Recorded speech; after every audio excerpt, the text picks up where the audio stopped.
Saya mengucapkan shalom dan salam sehat buat jemaat yang saya kasihi. Senang sekali bisa bertemu dengan Anda kembali walaupun kita masih terbatas antara screen to screen, belum bisa secara langsung atau face to face karena keadaan pandemi saat ini.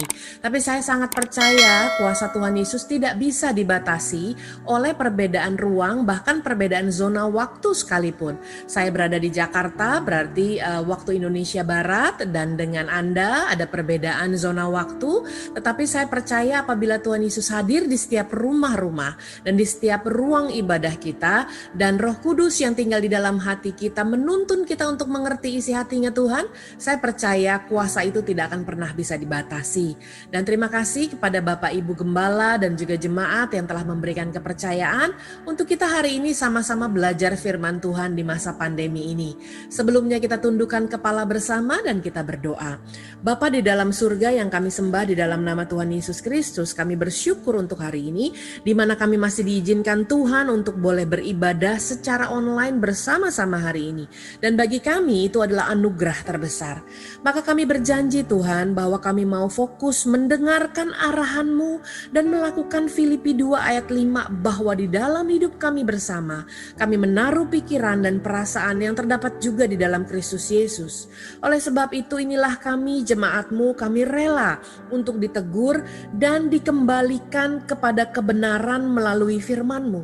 Berbicaralah bagi kami dan urapilah hamba-Mu untuk boleh menyampaikan hanya isi hati Tuhan.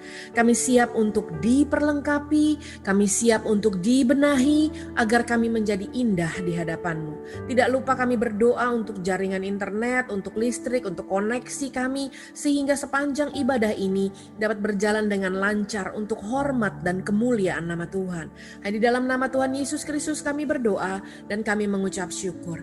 Haleluya. Mari kita yang percaya katakan sama-sama. Amin. Tuhan Yesus memberkati. Senang sekali bisa kembali kita belajar firman Tuhan. Saya izin untuk share screen supaya mempermudah pembelajaran kita agar kita dapat mencatatnya dengan baik dan tidak ketinggalan isi hati Tuhan. Saya izin share screen untuk hari ini kita sama-sama belajar firman Tuhan dengan satu judul, tegar karena tetap mekar di masa sukar. Saya ulangi ya, tegar karena tetap mekar di masa sukar. Kalau Anda perhatikan background dari gambar yang saya sajikan ini adalah gambar tanah gersang. Sekalipun tanahnya begitu gersang dan retak sekalipun, tapi masih ada opsi. Masih ada pilihan untuk bunga yang indah itu mekar. Saya percaya bunga ini bisa bertumbuh bahkan mekar dengan indahnya karena pasti akarnya terkoneksi dengan mata air. Jadi di permukaan itu menghadapi masa sulit sama seperti kita. Di permukaan menghadapi masa sulit pandemi bukan hanya di Indonesia, tapi di seluruh dunia.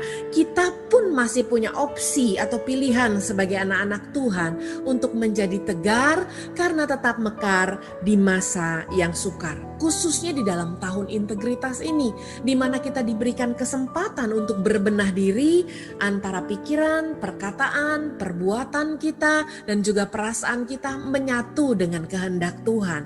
Karena apa yang tertulis di dalam Kolose 2 ayat yang ke-7 mengajarkan kepada kita. Kalau Anda kembali perhatikan gambar ini di bawah, itu ada gambar akar yang begitu lebatnya tertulis Christ atau Kristus. Dan di batang pohon tertulis faith atau iman. Maka inilah yang menjadi pedoman dalam kehidupan kita. Kolose 2 ayat yang ke-7 di masa prihatin pandemi ini. Kita baca dengan keras walaupun saya tidak dengar suara Anda, tapi saya sangat percaya iman timbul dari pendengaran akan firman Tuhan. Kita baca ya. Hendaklah kamu berakar di dalam Dia. Amin. Dan dibangun di atas Dia. Amin. Hendaklah kamu bertambah teguh dalam iman yang telah diajarkan kepadamu, dan hendaklah hatimu melimpah dengan syukur. Kalau kita lihat selama 15 bulan masa pandemi yang sudah kita jalani bersama, pertanyaannya, apakah kita semakin berakar kuat? Apakah iman kita semakin bertumbuh dengan luar biasa? Itu adalah pilihan. Sehingga kerajinan kita seharusnya tidak menjadi kendor.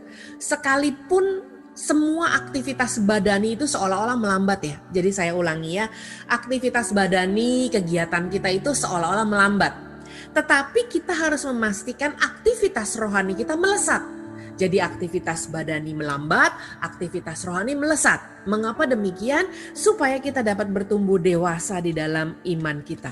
Jadi saya berikan hashtagnya ya, jangan kasih kendor. Saya tuliskan di bawah sana. Jangan kasih kendor buat anak-anak Tuhan. Ada firman di dalam Roma 12 ayat ke-11 mengingatkan kita. Janganlah hendaknya kerajinanmu kendor. Biarlah rohmu menyala-nyala dan layanilah Tuhan. Jadi artinya di masa sukar ini sekalipun ada kebebasan yang sudah diberikan, jangan sampai kita jadi kendor berubah menjadi kebablasan. Orang tidak lagi taat protokol, segala pelonggaran yang diberikan, semua taman wisata, tempat-tempat wisata itu sudah mulai dilonggarkan, boleh kembali ada kerumunan tetapi tetap di dalam jumlah tertentu. Jangan sampai pelonggaran yang ada demi untuk memperbaiki perekonomian berubah menjadi pelanggaran. Dan kelelahan selama masa penantian yang bukan hanya 3 bulan, 6 bulan maupun setahun. Tapi saat ini sudah 15 bulan. Itu berubah menjadi kelengahan di saat penantian. Sehingga yang menjadi keputusan kita untuk tetap teguh berubah menjadi keputusasaan. Dengan demikian kita harus mengingatkan diri kita untuk jangan pernah kasih kendor. Sehingga saya membuat quote ini ketika saya merenungkan dan menyusun kata-kata untuk menolong saya memahami lebih dalam. Saya suka kata-kata Bapak Ibu. Lalu kemudian saya membagikannya secara online di sosial media agar tetap berdampak. Sekalipun aktivitas seolah-olah melambat, tetapi kegiatan kita secara rohani tetap melesat. Supaya kita tetap berdampak menjadi pembawa pesan digital dengan nilai kerajaan Allah. Jadi saya masukkan ini dalam sosial media saya bahwa keputusan adalah pernyataan sikap ya, yang diambil sebagai kesimpulan.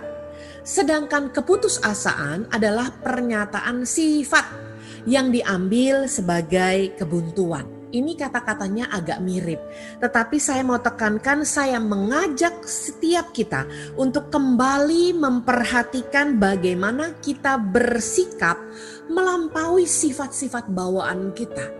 Bagaimana kita sebagai anak terang bersikap terhadap situasi pandemi ini melampaui sifat-sifat kita yang mungkin mudah untuk putus asa. Bapak Ibu, mari kita ingat bersama-sama bahwa kata mekar, karena judulnya kan tegar karena tetap mekar di masa sukar. Ketahuilah bahwa mekar itu tidak bisa mendadak. Mekar itu membutuhkan proses, mekar itu harus ada harga yang dibayar dan ada waktunya. Tetapi kalau bicara layu itu bisa mendadak. Saya ulangi ya, mekar itu tidak bisa mendadak. Kalau layu sangat bisa mendadak. Namanya layu sebelum berkembang. Oleh sebab itu kita sama-sama belajar. Biasanya orang layu secara mendadak itu karena adanya keputusasaan atau hilang harapan. Sehingga tidak mau untuk mencoba lagi. Maka penting bagi kita untuk berpegang kepada nasihat dari firman Tuhan. Di dalam Ibrani 12 ayatnya yang kelima. Kita baca dengan keras kembali bersama-sama dengan suara yang lantang. Walaupun saya nggak dengar suara Anda. Yuk sama-sama. Dan sudah lupakah kamu akan nasihat yang berbicara kepada kamu seperti anak-anak? Hai anakku, janganlah anggap enteng didikan Tuhan dan janganlah putus asa apabila engkau diperingatkannya. Sekalipun ada masa sukar Bapak Ibu. Ingat kembali di gambar di awal slide saya tadi, di tempat tanah yang begitu gersang, begitu retak, masih ada opsi untuk menjadi bunga yang mekar. Nah, untuk menjadi bunga yang mekar itu kita perlu punya satu sikap. Bukan sifat ya, sikap, yaitu untuk never give up. Kita baca di dalam 2 Korintus 4 ayat yang ke-8, saya sudah taruh di bawah. Dalam segala hal kami ditindas, termasuk dalam pandemi ini. Namun tidak terjepit. Ya kadang-kadang kita habis akal, betul ya? Dan habis akal, namun tidak putus asa. Inilah yang menjadi pilihan kita. Karena di dalam hidup itu seumpama sekolah Bapak Ibu. Namanya sekolah kehidupan. Nah kita itu kan selalu mau hidup kita tetap naik dan tidak turun. Menjadi kepala dan bukan ekor seperti tertulis dalam Ulangan 28 ayat 13-14. Dan kita aminkan itu bahwa kita akan tetap naik. Bagaimana caranya tetap naik di dalam sekolah kehidupan? Tidak ada jalan lain, hanya melalui ujian. Makanya di dalam sekolah, ujian itu sifatnya sementara. Jadi nggak perlu ditakuti, tapi ujian adalah salah satu sarana untuk kita bisa naik ke level berikutnya. Nah, saya tuliskan di sana dengan background kembali, tanah yang retak dan begitu gersang, tetapi ada satu bunga cantik yang begitu mekar. Itulah pilihan kita, mekar di masa sukar. Tes itu bicara ujian. Nah, ujian itu sifatnya go through it, untuk dialami. Kita perlu kok ujian. Kalau nggak ujian mana bisa naik kelas. Jadi jangan pernah takut ujian, tapi takutlah kalau kita tidak belajar. Dan kemudian waktu kita bicara tentang ujian atau tes, setelah kita melewatinya itu disebut sebagai testimoni atau yang disebut dengan kesaksian. Yang sifatnya get through it, yaitu kita telah mengalaminya. Nah, kalau kita telah mengalami ujian, kita jadi punya cerita tuh tentang ujian itu. Apakah dia sulit, apakah dia mudah, apakah dia menantang, jadi ada ceritanya. Kalau belum pernah masuk dalam ujian, gak punya cerita itu, gak punya kisah itu. Lalu kemudian kisah itu disaksikan atau testify. Nah, di situ ditulis testify adalah bersaksi. Nah, tujuannya adalah come out better because of it. Jadi lewat pengalaman ujian-ujian yang kita hadapi termasuk pandemi, diharapkan kita menjadi orang yang jauh lebih baik. Pertanyaan buat kita untuk direnungkan hari ini. Apakah melalui 15 bulan masa pandemi ini kita benar-benar sudah menjadi pribadi yang lebih baik secara rohani? Saya tidak tertarik untuk bicara secara finansial, saya tidak tertarik untuk bicara secara kesehatan, saya tidak tertarik untuk berbicara tentang usia ataupun pendapatan. Tapi saya tertarik untuk bicara tentang bagaimana kerohanian kita. Apakah kita lebih baik? Keadaan pandemi belum tentu cepat selesai, tapi kita berdoa dan berpuasa, badai pasti berlalu. Tapi di dalam masa badai tersebut, apakah kita sudah menjadi pribadi yang lebih baik? Jika kita sudah menjadi pribadi yang lebih baik, saya percaya nih Bapak Ibu ya, kesaksian demi kesaksian pasti mengalir dengan derasnya. By the way, 15 bulan itu lama loh. Kalau 1 bulan kita kalikan rata-rata 30 hari saja, sudah 450 hari kita melalui masa pandemi ini. Dan bukankah pertolongan Tuhan tidak pernah lewat sehari pun? Itulah sebabnya dalam Mazmur 90 ayat 12 dikatakan, ajarlah kami menghitung hari-hari kami sedemikian.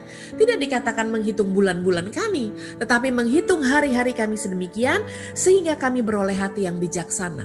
Punyakah kita hati yang lebih bijaksana setelah 450 hari kita lewati bersama-sama dengan Tuhan?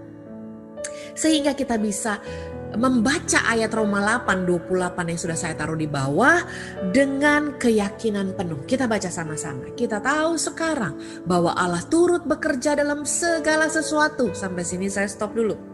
Makanya saya garis bawahi, dalam segala sesuatu termasuk krisis ekonomi, dalam segala sesuatu termasuk krisis kesehatan, dalam segala sesuatu termasuk masa pandemi.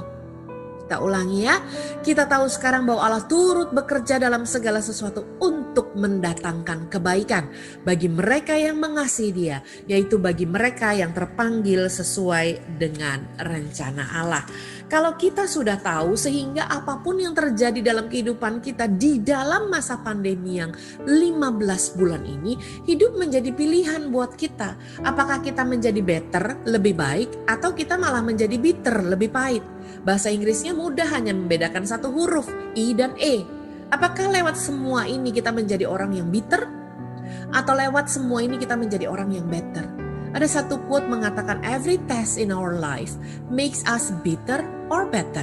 Every problem comes to break us or make us. The choice is ours, whether we become victim or victor. Kita baca bersama-sama Indonesianya dengan tulisan yang berwarna putih. Setiap ujian di dalam kehidupan membuat kita menjadi pahit atau lebih baik. Setiap masalah yang datang dapat menghancurkan atau membentuk kita. Pilihan ada di tangan kita. Apakah kita akan menjadi korban atau kita menjadi pemenang. Ingat bahwa setiap tes akan membawa kepada testimoni. Sekalipun banyak ujian, tapi bagaimana kita mengatasi ujian tersebut seharusnya bisa menjadi kesaksian. Kesaksian untuk tetap memilih menjadi tegar di masa sukar. Kesaksian untuk tetap memilih menjadi teladan di saat ada tekanan. Itulah yang menjadi bagian kita dengan bersaksi. Bapak Ibu gak usah khawatir, ruang kesaksian yang terbaik justru terletak di antara kemustahilan, impossible, dan kesanggupan, I am possible. Itulah sebabnya hidup kita adalah tanda mujizat Tuhan sebagai bukti kebesaran Tuhan. Saya tuliskan quote ini supaya mudah untuk kita mengingatkan, oh justru di masa yang begitu sukar ini adalah ruang terbaik untuk kita memberikan kesaksian bahwa kita sering ditolong Tuhan, dibela Tuhan, diangkat Tuhan. Buktinya apa? Anda masih beribadah online saat ini. Itu berarti masih ada kesempatan yang Tuhan berikan dalam kehidupan kita. Amin.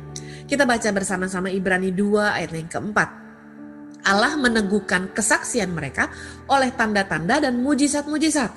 Dan oleh berbagai-bagai pernyataan kekuasaan dan karunia Roh Kudus. Kita baru saja menerima pencurahan Roh Kudus ya. Yang dibagi-bagikannya menurut kehendaknya. Bapak Ibu ingat, lewat pengalaman di masa sukar itu berguna untuk menjadikan kita sebagai pribadi yang jauh lebih baik. Apalagi 15 bulan sudah kita lewati mewakili seluruh rangkaian esensi peringatan dan juga perayaan dalam hidup kekristenan kita yang terhitung sejak Natal 2020 yang lalu. Jadi saya buatkan slide-nya supaya mempermudah. Dari mulai Natal 25 Desember 2020 ke Jumat Agung 2 April 2021 ini serangkaian ini sudah komplit. Paskah 4 April 2021 lalu kita memperingati kenaikan Tuhan Yesus 13 Mei 2021 dan baru 2 minggu yang lalu Hari Raya Pentakosta 23 Mei 2021. Lengkap sudah seluruh rangkaiannya. Kelahirannya sebagai sang raja adalah satu-satunya jalan supaya kita bisa datang kepada Bapa karena Dia kudus. Kita begitu cemar, tidak bisa kalau tidak lewat kelahiran Tuhan Yesus. Dan kelahiran Tuhan Yesus, Dia lahir dengan satu purpose untuk mati bagi kita.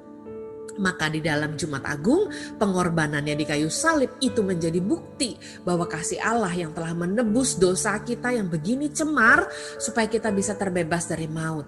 Kalau kita baca Yohanes 14 ayat 6, Yohanes 3 ayat 16 nanti dibaca setelah ibadah ini ya, supaya kita sama-sama diteguhkan. Lalu kemudian kita menyembah Allah yang hidup, kubur kosong membuktikan Dia hidup.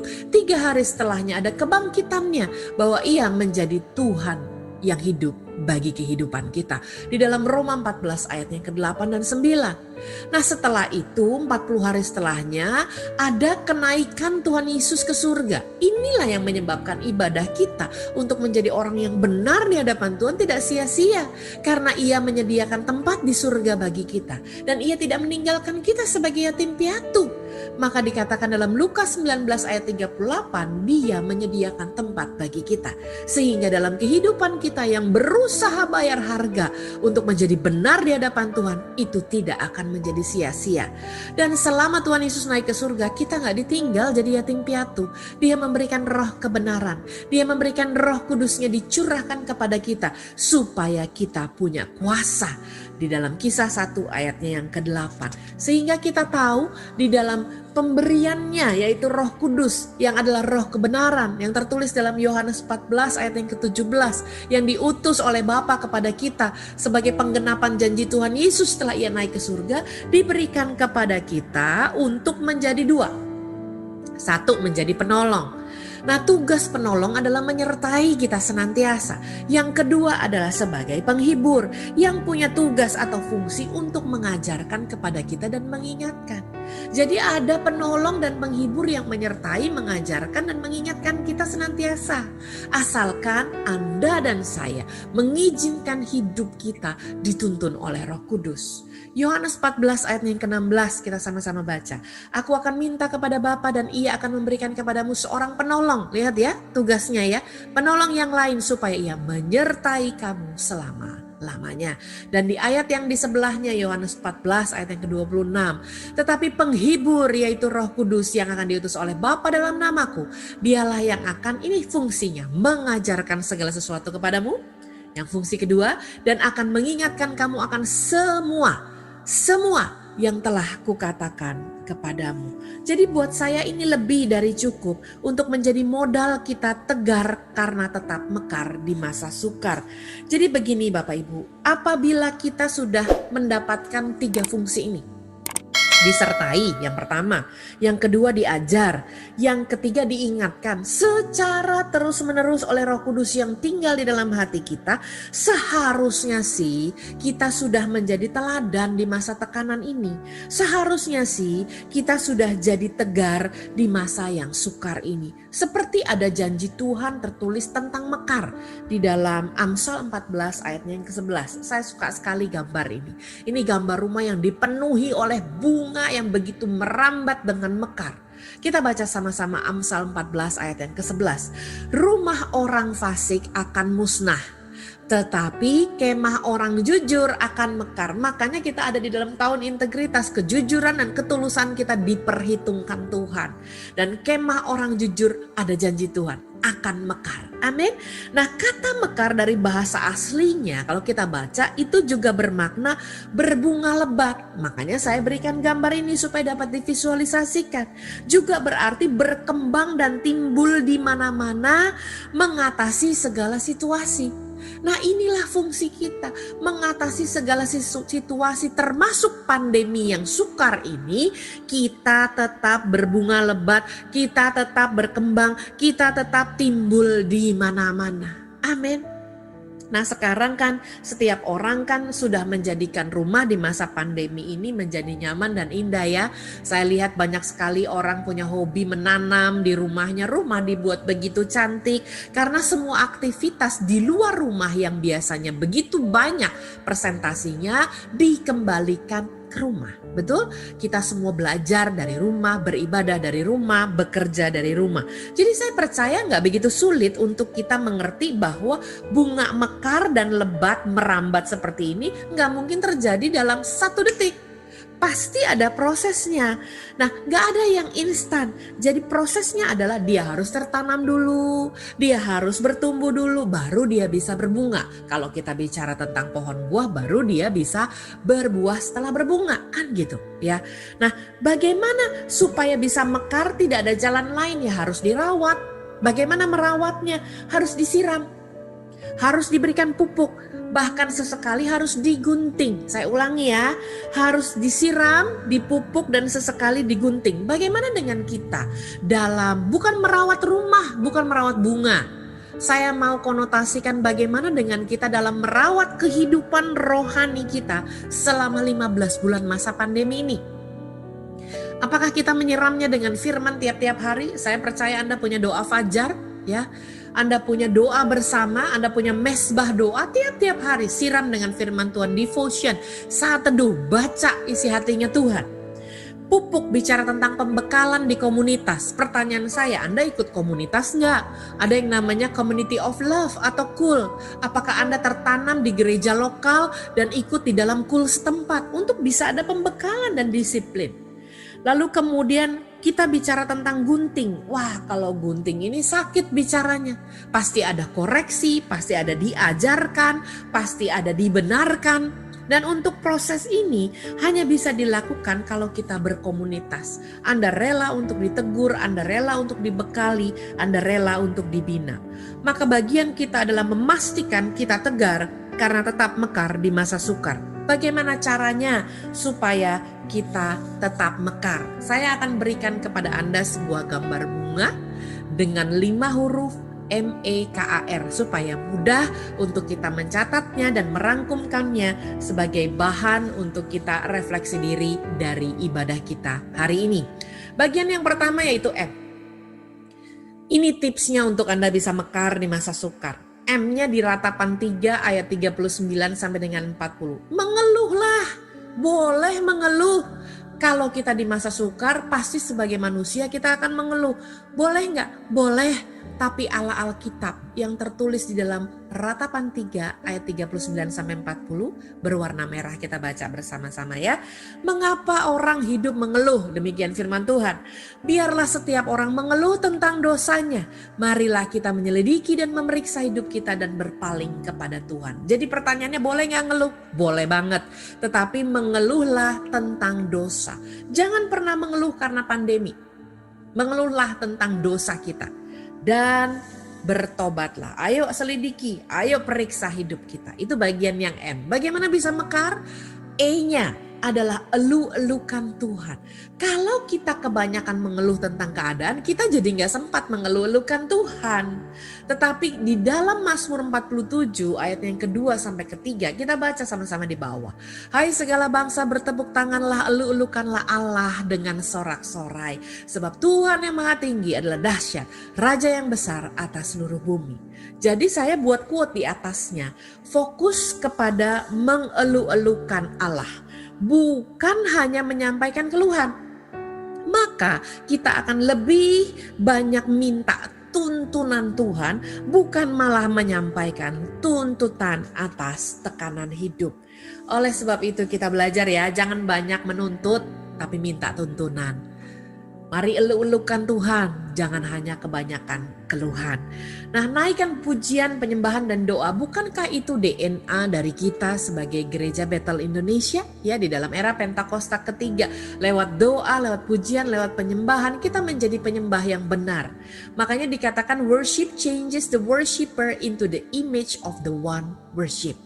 Penyembahan itu mengubah sang penyembah kepada gambaran atau rupa yang disembah. Mari sama-sama kita menjadi penyembah-penyembah benar yang menyembah di dalam roh dan kebenaran. Yang ketiga, bicara tentang mekar, huruf K-nya adalah kuasailah dirimu dalam segala hal. 2 Timotius 4 ayatnya yang kelima, kita baca ya. Tetapi kuasailah dirimu dalam segala hal, sabarlah menderita, lakukanlah pekerjaan pemberita Injil dan tunaikanlah tugas pelayananmu. Bapak Ibu, di dalam tekanan ini, di dalam masa sukar ini, ingat loh, tetap lakukan pekerjaan pemberitaan Injil. Ini kan era Pentakosta ketiga. Ya, jadi saya tuliskan di kanan bawah, jangan pernah bandingkan prosesmu dengan orang lain. Dengar dengan baik kalau bicara bunga mekar ya. Karena tidak semua bunga tumbuh dan mekar bersamaan. Saya nggak pernah lihat tuh satu dunia mekarnya bareng gitu, nggak pernah ya. Setiap orang punya prosesnya masing-masing. Bagian yang keempat adalah A. Mekar di bagian A adalah kalau kita menguasai diri kita di dalam segala hal dan kalau kita melakukan pekerjaan pemberita Injil dan menunaikan tugas pelayanan kita, maka kita nggak akan lengah untuk mengambil bagian di dalam amanat agung. Bagian yang A-nya itu tertulis dalam Matius 28 ayat 19 sampai dengan ayat 20. Kita tahu sama-sama ada 4 kata kunci di sana yang merupakan kata kerja buat kita. Ya, jadikanlah, baptislah, ajarlah, ketahuilah. Kalau kita bicara tentang 4 kata kunci ini, jadikanlah bicara tentang target kehidupan kita. Untuk inilah kita hidup. Sekalipun sukar, gak sukar, senang, bahagia, pokoknya segala situasi, untuk inilah kita hidup. Jadikanlah semua bangsa muridku sebagai amanat agung. Lalu apa yang dapat kita lakukan sebagai komitmen? Baptislah mereka dalam nama Bapa dan Anak dan Roh Kudus. Baptislah bicara tentang komitmen. Lalu kemudian apa yang dapat kita lakukan supaya tumbuh bersama? Ajarlah mereka melakukan segala sesuatu yang telah kuperintahkan kepadamu. Di dalam Anda mengajar, Anda sedang belajar. Dan ketahuilah, ini bicara tentang awareness. Ini bicara tentang kesadaran diri bahwa Dia Allah Immanuel, Allah serta kita. Nah, oleh sebab itu yang bagian terakhir di bagian yang R dari kata mekar adalah roh yang membangkitkan. Saya percaya kalau Anda melakukan MEKA ini, maka R yang terakhir adalah sebagai alhasil atau hasil dari apa yang telah kita lakukan di 4 hal sebelumnya. Roh yang membangkitkan kita akan sama-sama baca di 2 Timotius 1 ayatnya yang ke-7. Jadi hidup adalah pilihan.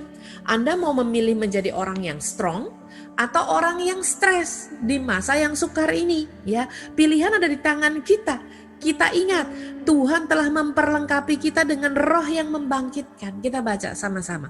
Sebab Allah memberikan kepada kita bukan roh ketakutan, melainkan roh yang membangkitkan. Apa aja sih? Ada kekuatan, ada kasih, dan ada ketertiban. Saya berdoa supaya lewat masa yang sukar ini kita sebagai anak-anak Tuhan tetap tegar karena kita tetap mekar di masa yang sukar. Tuhan kiranya memberikan kekuatan kepada umatnya. Tuhan kiranya memberkati umatnya dengan sejahtera. Seperti tertulis dalam Mazmur 29 ayatnya yang ke-11. Tuhan Yesus memberkati, stay blessed and stay safe. Mari kita tundukkan kepala bersama, kita berdoa. Bapa dalam surga, terima kasih. Kami sudah diperlengkapi untuk menjadi anak-anak terang yang mekar di masa sukar dengan mengaktifkan roh kebenaran yang tinggal di dalam kami sebagai penolong yang menyertai dan penghibur yang mengajar dan mengingatkan kami. Bapa, kuatkan dan teguhkan hati kami dalam menghadapi setiap tes atau ujian dalam sekolah kehidupan ini, sehingga kami sanggup membagikan pengalaman kami sebagai testimoni atau kesaksian hidup yang boleh kami saksikan atau testify lewat semua yang terjadi. Pengalaman ini kami menjadi pribadi yang lebih baik. Hari ini kami belajar untuk tetap menjadi teladan di dalam tekanan dan memastikan untuk hidup kami tetap tegar karena kami mekar di masa sukar lewat 5 hal ini. Kami hanya mengeluh karena dosa dan bertobat, bukan karena pandemi.